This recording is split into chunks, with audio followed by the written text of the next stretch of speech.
Alright. Hi, everyone, and welcome to another exciting edition, a world-peering edition of Words, Images, and Worlds. Delighted on this episode to be Woohoo. talking with, author, creator, Andy Nordvall. Andy, thank you for joining. Oh, thank you for having me. This is so nice to do. We were talking beforehand. I'm thick in the weeds of fulfillment, so it's good to go out and like associate with other creators and other people with comic books. I feel so I don't start feeling like Gollum sort of holed up in his little hidey hole, That's uh, right. messing with Packing spreadsheets. boxes. Yeah, Yeah, and spreadsheets. Oh my goodness. Yeah, the book you're fulfilling is Bad Future, science fiction anthology. yeah. It's an anthology of dystopian sci-fi. A lot of it has a very noirish bent. It's been a very interesting process because when we started the anthology, it was not nearly as relevant as it is becoming every day. Oh Uh, yes, yeah. yeah. Dystopia, dystopia. Oh my God. Yeah. It's a odd. No, I won't call it a pleasure. Like watching, watching the Yeah. world fit. The world just jumping into every frickin' dystopian trope that we've had for the past 20 years.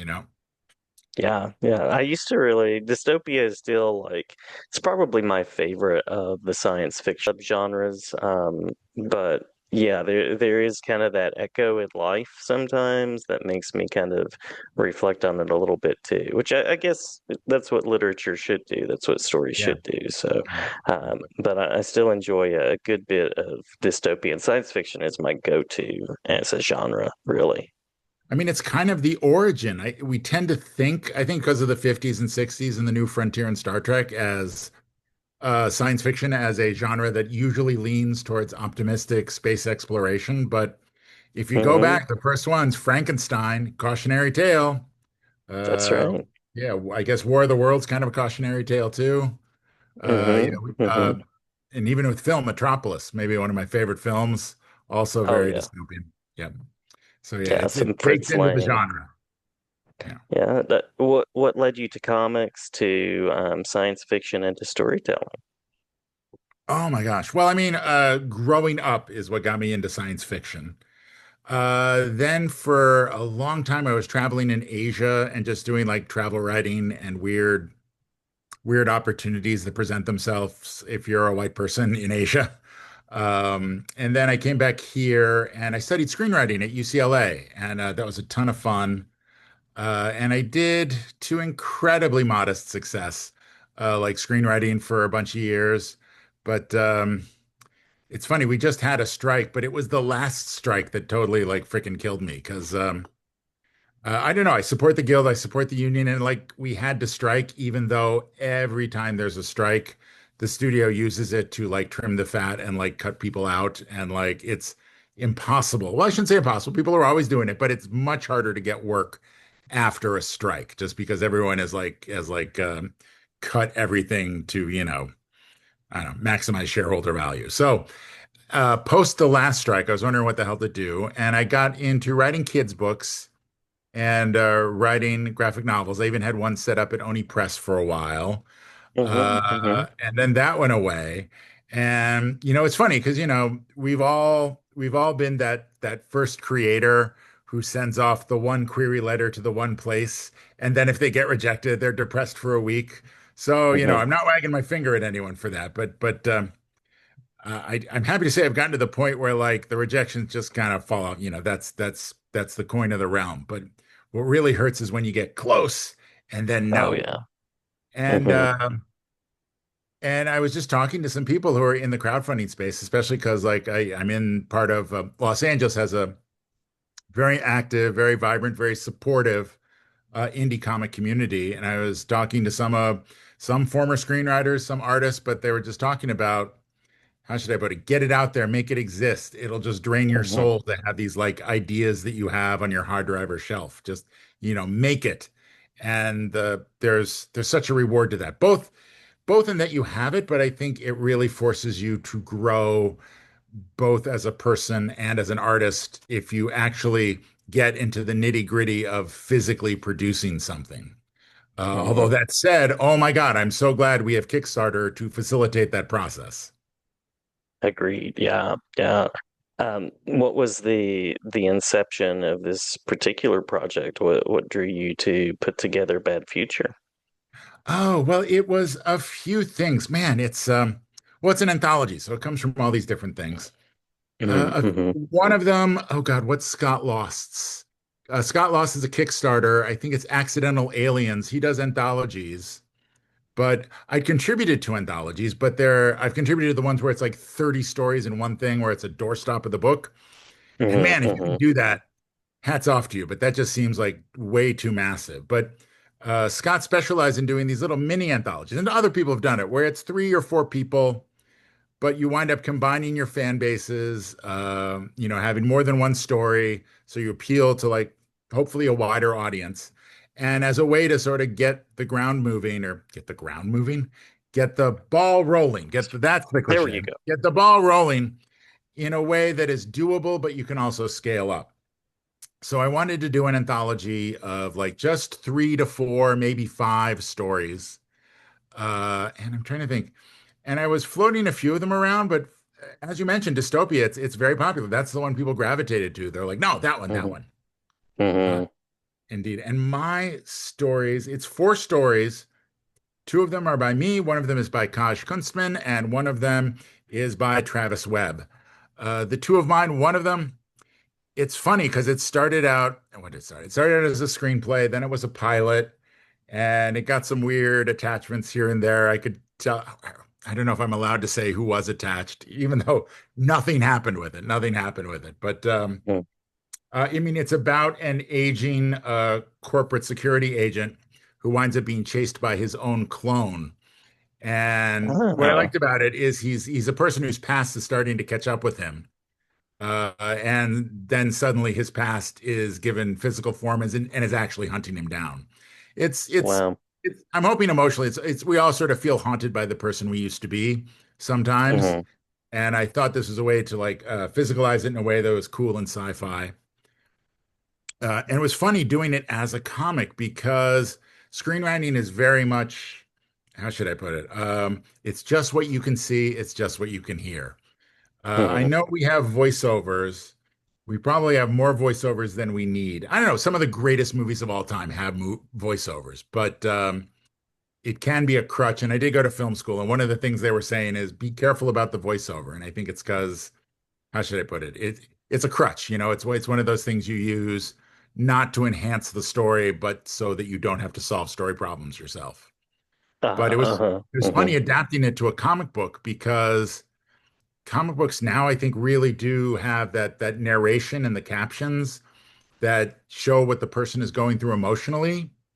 And I did a few where I didn't have that, and it felt a little empty. It felt like it was going through the motions. And so it's part of what I'm talking about how you learn by the process of actually having to make something. I had to go back and figure out what the sort of narration could be and how it could interplay with the images and Uh, oh my God, it was so tough. I really had to push myself, but I think it really improved the story. Although you'll have to talk to my backers once I get the thing sent out. Nuts. What was it like collaborating and moving from writer to collaborator to bring in others and kind of share the space? Um, I mean, good because it was just people I knew. I mean, there were some people who were in it and then just had to drop out because the timing wasn't working out. But I mean, it's better if you know the people and you can just say to them like, "Hey, you got a story you want to put in?" and do that. Um, and I've been pretty hands off as the editor because I'm not really, well, I shouldn't say I'm not paying them, but we set up a financial model where all the profits go into a larger, if there's profits, into a larger print run so everybody gets more copies of the book to sell. Hmm. Because I don't know if you know about like Kickstarting, but especially if it's an anthology, I mean, maybe, if you're lucky, you'll pay for your lettering and that's about it. Hmm. But if instead of like a chunk of cash, you can pool that and then get this stack of books, that's better financially, especially if you're doing the cons, then you have something to sell, which means you can actually make a little more money while getting your work out there and, hopefully winning over a new audience. Yeah, yeah, cool. Um, what is next? What are you dreaming up next and thinking about as a follow-up once the fulfillment is done and once Yeah. the spreadsheets are all wrapped up? I mean, of the things, two things. Because one, this is Bad Future Volume One, so I want to get the ball rolling on Volume Two. It's funny, I just wrote to the artist today, and he's like, "I still want to do it. Trust me, I haven't forgotten. I'm Hmm. just doing all this stuff." And then there is a superhero comic I want to kickstart. Although I don't know how familiar you are with the Kickstarter space, there are plenty of superhero comics, but they are not the what do you call it? Like, mainstream comics, it's what, 80% superheroes, much Yeah. less Kickstarter. And I'm not sure why. I recently proposed a panel to WonderCon, like, let's get some of the Kickstarter superhero writers together to find out why superheroes have a little harder time getting traction in the Kickstarter space. Maybe it's because they're so well represented in mainstream publishing. Anyway, Ah. sorry to meander, but No, that's interesting. That's I'm interesting. working I'm working on my first superhero. It's called Aftermath. It's about working class superheroes who have to clean up after all the A-listers up and away out of there. And Uh-huh. it's sort of like, how should I put it? The domestic help often like stumble on the secrets that like the rich people who don't pay attention to them realize. It's kind of they start Nice. to unravel a little bit of a conspiracy that the most powerful beings on the planet are very keen to keep hidden and wind up in the crosshairs there. So it's interesting because I always like weird superpowers, when the Mhm. guy who has super smell has to go up against the guy who can fly and punch through walls. How does he survive or not survive? Mhm. True, true. So that will probably be next. And then volume two of Bad Future. In our current one, two of the stories are anthologized, so we need to get to part two. And Hmm. then two of them were standalone, although one of them, both he and I, Travis Webb, like the characters so much. They're like, hey, maybe we should do more with these two. They seem fun. Let's do more. So two and a half of them are serialized. You'll have to get volume two just to see if we pick up the thread that we left dangling in volume one. Nice. Now, being the writer, what is it like to get back the art and kind of see the way that plays out as far as the artist's vision? Oh man.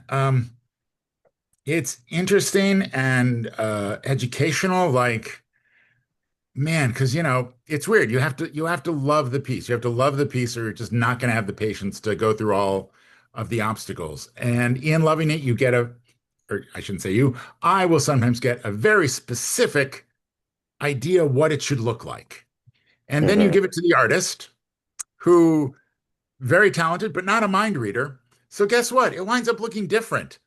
Hmm. And there is that journey of learning to accept, essentially learning to let go. As much as you Yeah. love the story, when you give it to the artist, it's not just your story, it's their story too.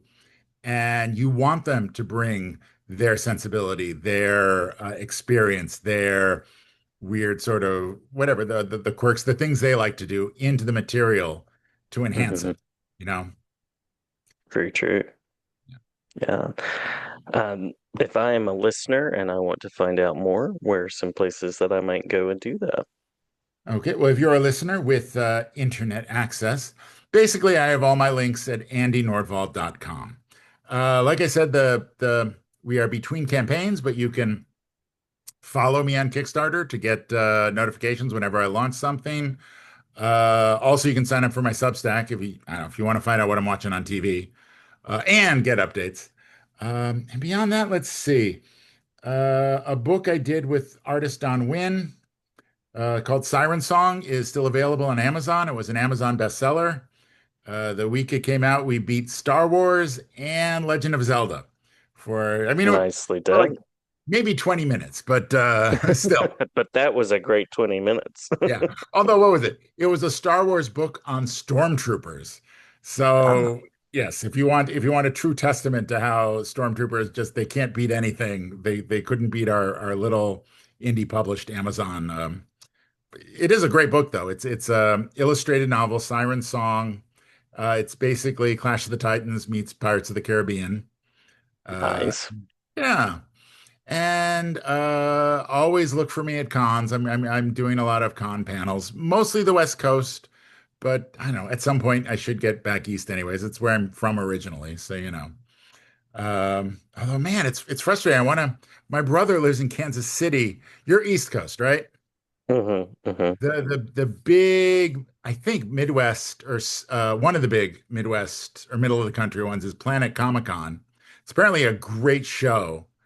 I almost went 2 weeks before COVID hit and everything shut down.